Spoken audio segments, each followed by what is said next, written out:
You want to be successful, but you're lazy. You lie there scrolling on your phone for hours, while deep inside, you feel uneasy for not doing anything meaningful. You wish for a better life, but every time you try to start, you procrastinate. The truth is, laziness doesn't mean you're useless. It means you haven't truly understood why you want to succeed. You're not lacking ability, you're just lacking a big enough reason. Laziness is a sign that you don't have clear motivation. When your goal is vague or feels too far away, you don't even know where to start.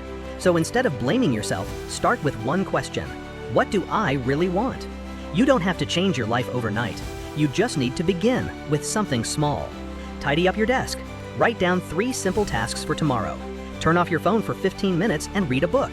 Just one small action a day, and success will slowly begin to move toward you. You might still feel lazy. You might still be far from perfect. But if you choose to begin today, you're already different from who you were yesterday. And that, right there, is your first success. You don't need to be perfect. You just need to begin. Subscribe for your daily small win.